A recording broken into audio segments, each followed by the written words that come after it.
ಪಾರ್ವತಿ ಈ ಮನೆಯವ್ರಿಗೆಲ್ಲ ಏನ್ ಮೋಡಿ ಮಾಡಿದಾಳೋ ಏನು, ಅವಳು ಏನೇ ಮಾಡಿದ್ರು ಎಲ್ಲರೂ ಅವಳ ಸಪೋರ್ಟ್ ಬಂದ್ಬಿಡ್ತಾರಲ್ಲ. ಓ ದಾಮಿನಿ, ಇದೇನಿದು ಅಪರೂಪಕ್ಕೆ ನನ್ನ ರೂಪಕ್ಕೆ ಬಂದ್ಬಿಟ್ಟಿದೆಯಲ್ಲ, ಏನ್ ಸಮಾಚಾರ? ಸಮಾಚಾರ ಅಲ್ಲ, ಎಲ್ಲ ನಿಮ್ ಗ್ರಹಚಾರ.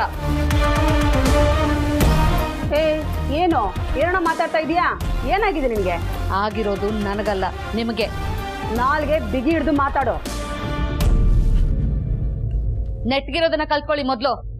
ಇನ್ನೇ ನಾನು ಸೊಟ್ಟಗ ಇದ್ದೀನಿ. ಮಾತಿಗೆ ಮಾತು ಬೆಳೆಸ್ಬೇಡಿ. ಮಾತಾಗ್ ಮಾತು ಬೆಳೆಸ್ತಾ ಇರೋದು ನೀನು, ನಾನಲ್ಲ.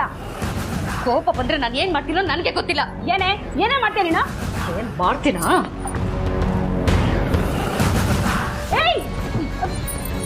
ದಾಮಿನಿ, ನಾನ್ ಸೀರೆಗಳನ್ನ ಯಾಕೆ ಆಚೆ ಇಡ್ತಾ ಇದೀಯಾ? ದಾಮಿನಿ, ಯಾಕೆ ಅಂದ್ರೆ ಮೊದ್ಲು ಗಂಟು ಮುಟ್ಟೆ ಕಟ್ಕೊಂಡು ನೀವು ನಿಮ್ ಮನೆಯಿಂದ ಜಾಗ ಖಾಲಿ ಮಾಡಿ. ನಾನ್ ಯಾಕೆ ಮನೆ ಬಿಟ್ಟು ಹೋಗ್ಬೇಕು ಅಂತ? ನೀವಿದ್ದಷ್ಟು ನಮ್ ಪಾರ್ವತಿಗೆನೆ ತೊಂದ್ರೆ, ನಮ್ ನೆಮ್ಮದಿನೂ ಹಾಳು. ಅಂತದೇನ್ ಮಾಡ್ದೆ ನಾನು? ಪಾಪ ಏನು ಮಾತಾಡೇ ಇಲ್ಲ ಅಲ್ವಾ? ಮಕ್ಳು ಇಲ್ಲದೆ ಇರೋರೆಲ್ಲ ಜನರಿಗೆ ಬುದ್ಧಿ ಹೇಳೋಕ್ ಬಂದ್ಬಿಟ್ರು ಅಂತ ಹೇಳಿದ್ದು ತಪ್ಪಲ್ವಾ?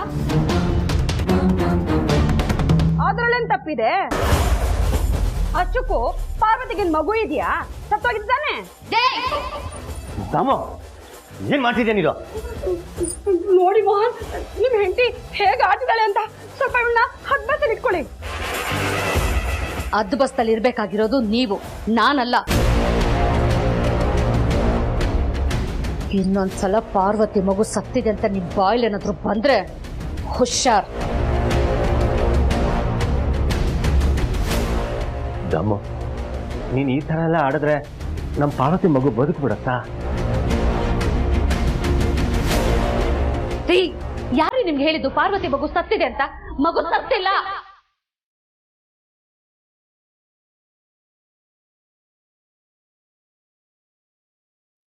ದಮ್ಮು, ಏನ್ ಹೇಳ್ತಿದ್ಯಾ?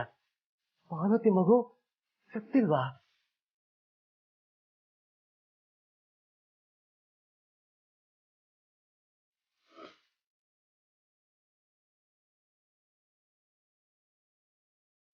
ಅಂದ್ರೆ ಜನನಿ ಮಗುನೇ ತನ್ ಮಗು ಅಂತ ಅನ್ಕೊಂಡಿದ್ದಾಳೆ ಪಾರ್ವತಿ. ಅಂಥವಳಿಗೆ ಮಗು ಇಲ್ಲದೆ ಇರೋಳು ಅಂತ ರೇಗಿಸಿದ್ರೆ ಆ ತಾಯಿ ಹೃದಯ ಎಷ್ಟು ನೊಂದ್ಕೊಳ್ಳಲ್ಲ. ಮಕ್ಕಳು ಇಲ್ಲದೆ ಇರೋ ನೋವು ಮಕ್ಕಳನ್ನ ಕಳ್ಕೊಂಡಿರೋರ್ಗೆ ಗೊತ್ತು.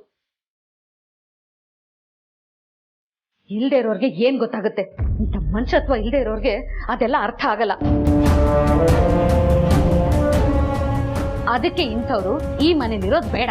ರಾಮು, ಆಗಿದ್ದ ಆಗೋಯ್ತು, ಈಗ ನಡಿ ನನ್ ಜೊತೆ, ನಡಿ ಅಂದೆ. ಹಾಗಲ್ಲ ರೀ, ಇವ್ರಿಗಿನ್ನು ರಾಮು, ಏನೇ ಇದ್ರು ಮಾತಾಡಿರ್ಬೇಕು, ಕೋಪದ ಕೈಗೆ ಬುದ್ಧಿ ಕೊಡಬಾರ್ದು. ಹೇಳಿದ ಅರ್ಥ ಆಯ್ತಲ್ವಾ?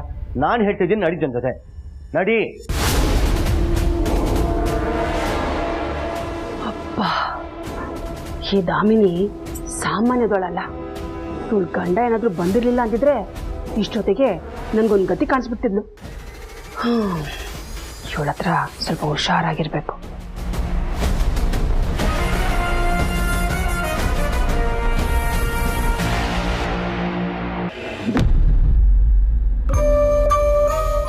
ಕೊಟಿ, ಪಾರು ಇಲ್ಲಿ ಕೂತ್ಕೊಂಡಿದ್ದಾಳೆ ನೋಡು.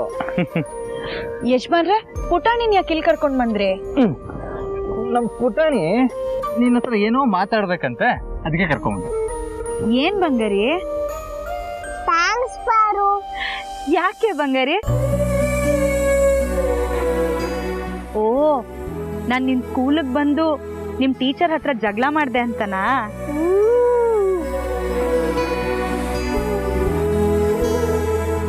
ನಿಂಗ್ ಯಾರು ಏನೇ ಅಂದ್ರು ನನಗ್ ತಡ್ಕೊಳ್ಳೋದಕ್ಕಾಗಲ್ಲ ಕಂದ. ಯಾಕೆ ಅಂದ್ರೆ ನೀನು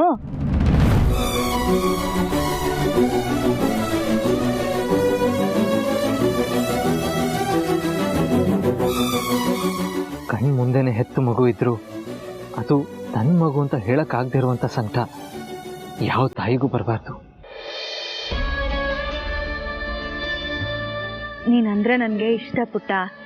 ಯಾರಾದ್ರೂ ನಿನ್ಗೇನಾದ್ರೂ ಅಂದ್ರೆ ನನಗ್ ಬೇಜಾರಾಗತ್ತೆ. ಸಾರಿ ಪಾರು, ಯಾಕೆ ಮುದ್ದು?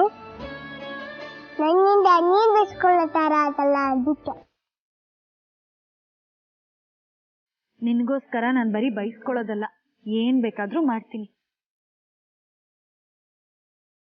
ನೀ ನನ್ನ ಜೀವ ಬಂಗಾರಿ.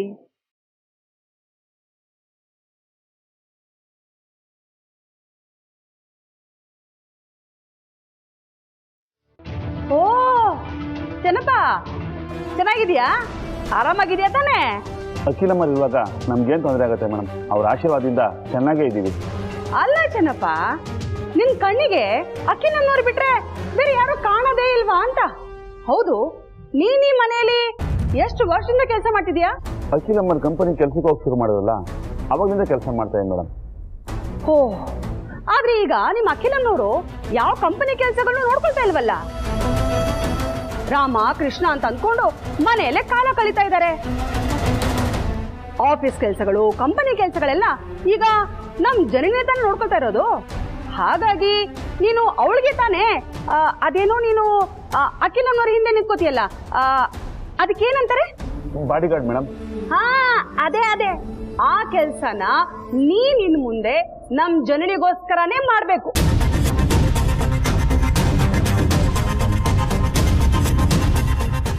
ಯಾವಾಗ್ಲೂ ನಮ್ ಜನನಿ ಹಿಂದೆನೆ ನಿಂತ್ಕೋಬೇಕು. ನಮ್ ಜನನಿ ಬೆನ್ನ ಹಿಂದೆನೆ ನಿಂತ್ಕೊಂಡು ಯಾವಾಗ್ಲೂ ಅವಳನ್ನ ಕಾಯೋದೇ ನಿನ್ ಕೆಲ್ಸ. ಅರ್ಥ ಆಯ್ತಾ? ನನ್ನ ಹತ್ರ ಹೇಳಿದ ಮಾತನ್ನ ಬೇರೆ ಯಾರ ಹತ್ರ ಹೇಳ್ಬೇಡಿ ಮೇಡಮ್, ಸರಿ ಇರಲ್ಲ. ಏನೋ ಏನ್ ಸರಿ ಇರಲ್ಲ ನೋಡು, ಸುಮ್ನೆ ನಾನ್ ಹೇಳ್ದಂಗ್ ಮಾಡ್ಬೇಕು ಅಷ್ಟೇ. ಕ್ಷಮಿಸಿ ಮೇಡಮ್, ನನ್ನಿಂದ ಕೆಲಸ ಆಗಲ್ಲ. ಅಖಿಲಮ್ಮರ್ಗೆ ಅಧಿಕಾರ ಇತ್ತು ಅಂತ ನಾನು ಅವರಿಂದ ನಿಂತ್ಕೊಂತಿರ್ಲಿಲ್ಲ. ಅವರು ಈ ಮನೆ ಮಹಾರಾಣಿ, ನಾನು ಅವ್ರ ಸೇವಕ. ಅವ್ರ ಮೇಲಿನ ಗೌರವಕ್ಕೋಸ್ಕರ ಅವ್ರ ಬೆನ್ನಿಂದ ನಿಂತ್ಕೊಂಡು ಮಾತ್ರ ಅಲ್ಲ, ಅವ್ರು ಬೆರಳು ಮಾಡಿ ತೋರಿಸಿದ್ದನ್ನ ತಲೆ ಮೇಲೆ ಹೊತ್ಕೊಂಡು ಮಾಡ್ತೀವಿ ಮೇಡಮ್. ಬೇಕಾದ್ರೆ ಅವ್ರಿಗೋಸ್ಕರ ನನ್ನ ಜೀವ ಬೇಕಾದ್ರೆ ಕೊಡ್ತೀನಿ, ಇನ್ಯಾರಿಂದ ನಾನು ನಿಂತ್ಕೊಳಲ್ಲ. ಹಾಗಾದ್ರೆ ನಾನ್ ನಾಳೆನೆ ನಮ್ ಜನನಿಗೆ ಬೇರೆ ಬಾಡಿ ಗಾರ್ಡ್ನ ನೋಡ್ಕೊಳ್ತೀನಿ. ಆಮೇಲೆ ನಿಮ್ಮ ಅಖಿಲನ್ನೋರು ಅಯ್ಯೋ ನನ್ಗ್ಯಾಕೀಗ ಬಾಡಿ ಗಾರ್ಡು ಅಂತ ಹೇಳಿದ್ರೆ ನೀನ್ ಕೆಲ್ಸ ಕಳ್ಕೊತೀಯ, ಪರವಾಗಿಲ್ವಾ? ನೋಡ್ ಚೆನ್ನಪ್ಪ, ಪರಿಸ್ಥಿತಿನ ಅರ್ಥ ಮಾಡ್ಕೊಂಡು ಸುಮ್ನೆ ನಾನ್ ಹೇಳ್ದಂಗ್ ಮಾಡಿದ್ರೆ ಸರಿ, ಇಲ್ಲ ಅಂದ್ರೆ ಗ್ಯಾರಂಟಿ ಇಲ್ಲಿಂದ ಗೇಟ್ ಪಾಸ್ ಕೊಡಿಸ್ಬಿಡ್ತೀನಿ. ನೋಡು, ಇವತ್ತು ಜನನಿ ಮನೆಗ್ ಬರ್ತಿದ್ದ ಹಾಗೆ ನೀನ್ ಹೋಗಿ ಅವಳು ಹಿಂದೆ ನಿಂತ್ಕೊಂಡ್ರೆ ನಿನ್ ಕೆಲ್ಸ ಉಳಿಯತ್ತೆ, ಇಲ್ಲ ಅಂದ್ರೆ ಇವತ್ತಿಗೆ ನಿನ್ ಕೆಲ್ಸ ಕೊನೆ ಆಗತ್ತೆ. ಹುಷಾರ್.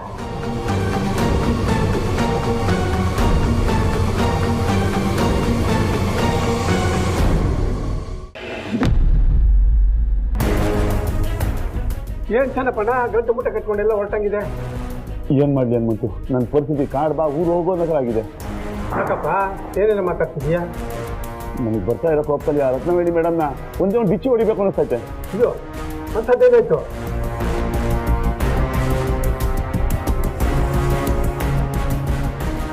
ಇವತ್ತು ಜನನಿ ಮನೆಗ್ ಬರ್ತಿದ್ದ ಹಾಗೆ ನೀನ್ ಹೋಗಿ ಅವಳು ಹಿಂದೆ ನಿಂತ್ಕೊಂಡ್ರೆ ನಿನ್ ಕೆಲ್ಸ ಉಳಿಯತ್ತೆ, ಇಲ್ಲ ಅಂದ್ರೆ ಇವತ್ತಿಗೆ ನಿನ್ ಕೆಲ್ಸ ಕೊನೆ ಆಗತ್ತೆ.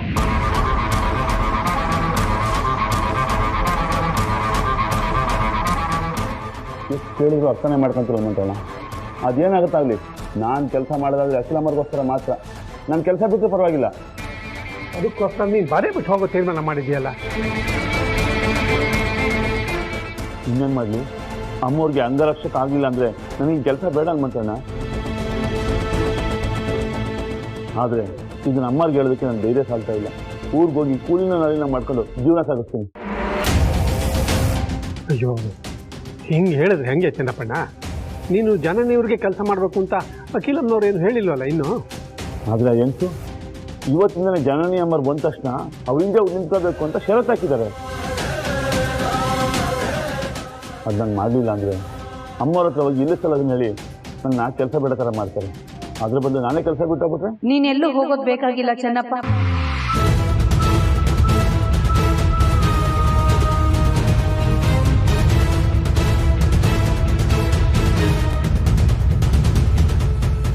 ನೀವು ಮಾತಾಡಿದ್ದೆಲ್ಲ ನಾನು ಕೇಳಿಸ್ಕೊಂಡೆ. ರತ್ನವೇಣಿ ಹೇಳಿದ್ರಲ್ಲಿ ಏನು ತಪ್ಪಿಲ್ಲ, ಅವ್ರು ಸರಿಯಾಗಿ ಹೇಳಿದ್ದಾರೆ. ನಾನೀಗ ಮುಂಚಿನ ಥರ ನಮ್ಮ ಕಂಪನಿ ವ್ಯವಹಾರಗಳನ್ನು ನೋಡ್ಕೊಳ್ತಾ ಇಲ್ಲ, ನಿವೃತ್ತಳಾಗಿ ಮನೇಲೇ ಇದ್ಬಿಟ್ಟಿದ್ದೀನಿ. ಹಾಗಾಗಿ ನಿನ್ನ ಸೇವೆ ಅಗತ್ಯ ನನಗಿಲ್ಲ ಚೆನ್ನಪ್ಪ. ಹಾಗಂತ ನಿನ್ನನ್ನು ಕೆಲಸದಿಂದ ತೆಗೆದು ಬಿಡ್ತೀವಿ ಅನ್ನೋ ಅರ್ಥ ಅಲ್ಲ. ನಿನ್ನ ಸೇವೆ ಈ ಮನೆಗೆ ಅತ್ಯಗತ್ಯವಾಗಿ ಬೇಕೇ ಬೇಕು. ಆದ್ರೆ ನಿನ್ನ ಸೇವೆ ಅವಶ್ಯಕತೆ ಇರೋದು ನನಗಲ್ಲ, ಜನನಿಗೆ. ಇಷ್ಟು ವರ್ಷ ಎಷ್ಟು ಅಚ್ಚುಕಟ್ಟಾಗಿ ನಿನಗೆ ಕೊಟ್ಟಿರೋ ಕೆಲಸನ, ಜವಾಬ್ದಾರಿನ ನಿರ್ವಹಿಸಿದೆಯೋ ಅದೇ ರೀತಿ ಜನನಿಗೆ ನಿನ್ನ ಸೇವೆ ಸಲ್ಲಬೇಕು. ಅಲ್ಲ ಮರ ನಿಮ್ಮನ್ನು ಬಿಟ್ಟು. ನೋಡು ಚೆನ್ನಪ್ಪ, ನಿನಗೆ ನನ್ನ ಮೇಲೆ ಗೌರವ ಇದ್ರೆ ರತ್ನವೇಣಿ ಹೇಳಿದ ಹಾಗೆ ಇನ್ನು ಮುಂದೆ ಜನನಿಗೆ ಕಾವಲಾಗಿ ಇರ್ತೀಯ. ಇದರಲ್ಲಿ ಆಗಲ್ಲ ಅನ್ನೋ ಮಾತು ಬರಬಾರ್ದು. ಗೊತ್ತಾಯ್ತಾ ಚೆನ್ನಪ್ಪ? ಸರಿ ಅಮ್ಮ.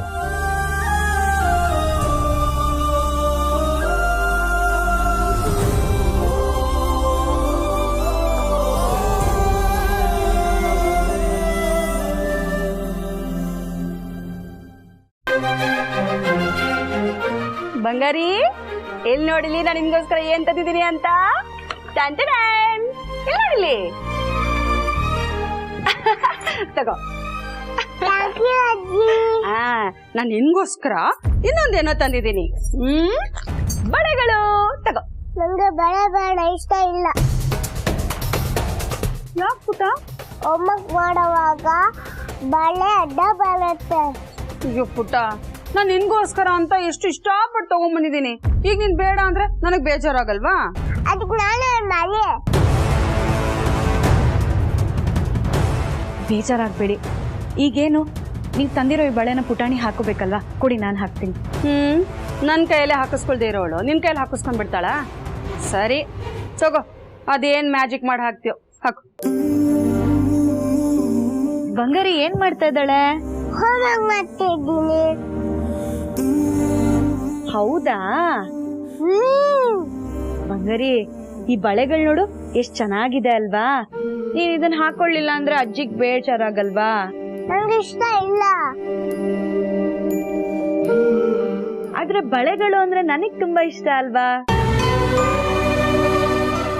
ಯಾಕೆ ಇಷ್ಟ? ಬಂಗಾರಿ, ಈ ಮುಂಗ ಇದೆಯಲ್ಲ, ಇದೇನಾದ್ರೂ ಒಂದ್ ಕೆಲ್ಸ ಮಾಡ್ತಾನೇ ಇರುತ್ತೆ ಪಾಪ. ಅದಕ್ಕೆ ಇದು ಚೆನ್ನಾಗ್ ಕಾಣೋ ಹಾಗೆ ನಾವ್ ಮಾಡ್ಬೇಕಲ್ವಾ? ಈಗ ನಮ್ಗೆ ಹುಷಾರಿಲ್ಲ ಅಂದ್ರೆ ನಾವೇನ್ ಮಾಡ್ತೀವಿ? ಹಾಗೆ ನಾವು ಡಾಕ್ಟರ್ ಹತ್ರನೂ ಹೋಗ್ತೀವಿ ತಾನೆ? ನಾವು ಡಾಕ್ಟರ್ ಹತ್ರ ಹೋಗಿದ ತಕ್ಷಣ ಡಾಕ್ಟರ್ ಮೊದ್ಲು ಏನ್ ಮಾಡ್ತಾರೆ? ನಾಡಿ ಪರೀಕ್ಷೆ ಮಾಡಿದ್ಮೇಲೆ ಅಲ್ವಾ ನಮ್ಗೇನ್ ಸಮಸ್ಯೆ ಇದೆ ಅಂತ ಡಾಕ್ಟರ್ ಗೊತ್ತಾಗೋದು. ಅದಕ್ಕೆ ನಾವ್ ಈ ತರ ಗಾಜಿನ ಬಳೆಗಳನ್ನ ಹಾಕೊಂಡ್ರೆ ನಮ್ ನರನಾಡಿಗಳ ಮೇಲೆ ಬಳೆಗಳು ಹರಿದಾಡುತ್ತೆ. ನೋಡು, ಹೀಗೆ ಈ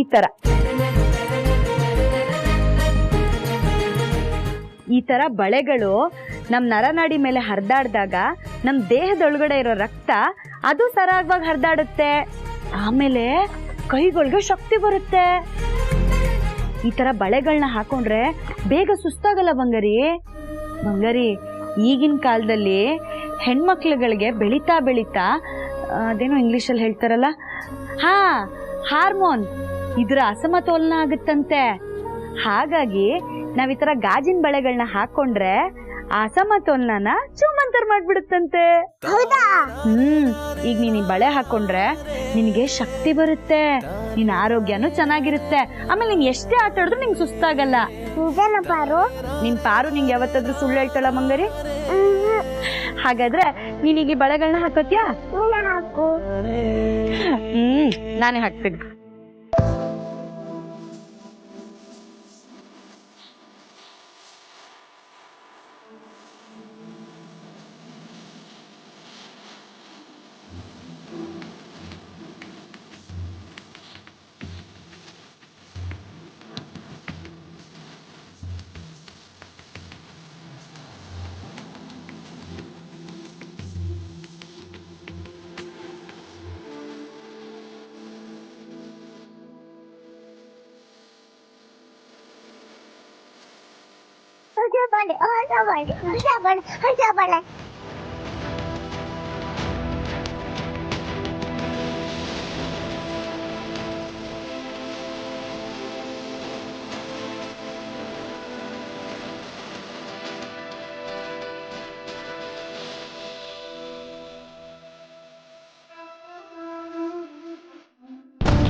ಎಕ್ಸ್ಕ್ಯೂಸ್ ಮೀ.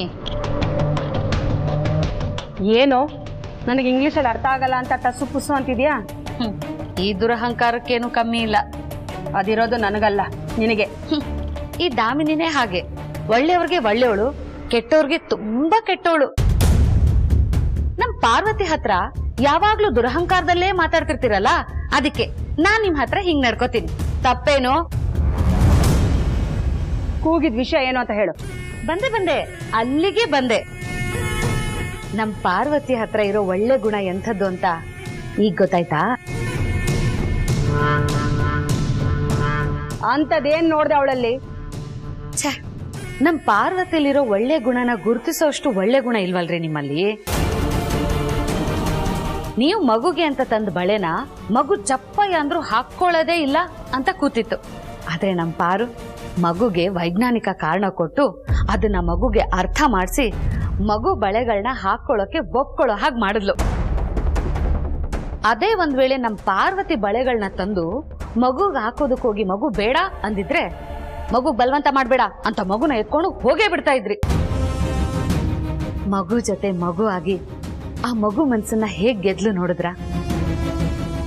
ಅಂಥ ಒಳ್ಳೆ ಹುಡುಗಿಗೆ ಒಂದು ಒಳ್ಳೆ ಮೆಚ್ಚುಗೆ ಮಾತನ್ನ ಹೇಳೋದನ್ನ ಬಿಟ್ಟು ಮುಖ ಗಂಟ್ ಹಾಕೊಂಡ್ ಬಂದ್ರಲ್ಲ, ನಾಚಿಕೆ ಆಗಲ್ವಾ ನಿಮ್ಗೆ? ಏ ದಾಮಿನಿ, ಮಾತಿಗೂ ನೀನ್ ನನಗೆ ಅವನ ಮಾತನೇ ಬರ್ತಿದ್ಯಾ? ಇದೆಲ್ಲ ನನ್ನ ಹತ್ರ ಇಟ್ಕೋಬೇಡ. ಅಷ್ಟಕ್ಕೂ ನಾನ್ ಯಾಕ ಪಾರ್ವತಿನ ಹೊಗಳ್ಬೇಕು? ಅದು ಸರಿನೇ. ಕಾಮಾಲೆ ರೋಗ ಇರೋರ್ಗೆ ಕಾಣೋದೆಲ್ಲ ಹಳದಿನೇ ಅನ್ನೋ ಹಾಗೆ ನಿಮ್ ಕಣ್ಣಿಗೆ ಕಾಣೋದೆಲ್ಲ ಬರೀ ಕೆಟ್ಟದ್ದೇ ತಾನೇ.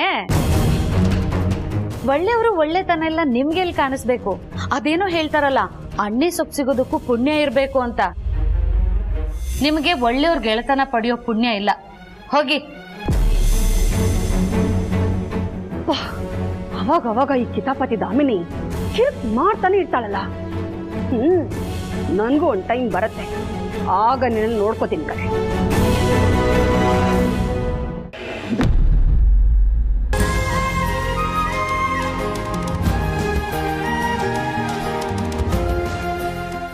ಅತ್ಯಮ್ಮ, ಕಾಫಿ. ನೀನ್ ಯಾಕಮ್ಮ ತರಕ್ ಹೋದೆ? ಅವರೆಲ್ಲ ಮಾರ್ಕೆಟಿಗೆ ಹೋಗಿದಾರೆ ಅತ್ಯಮ್ಮ.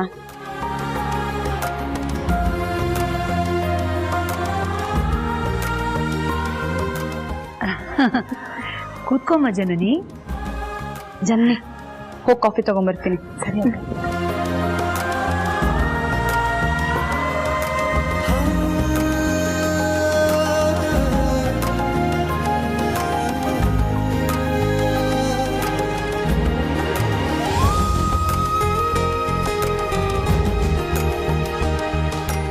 ಆಫೀಸ್ ಕೆಲಸ ಹೇಗ್ ನಡೀತಿದ್ಯಮ್ಮ ಜನನಿ? ಎಲ್ಲ ಚೆನ್ನಾಗಿ ನಡೀತಿದೆ ಅತ್ತೆ.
ಜನನಿ, ಕಾಫಿ ಕೊಡಮ್ಮ.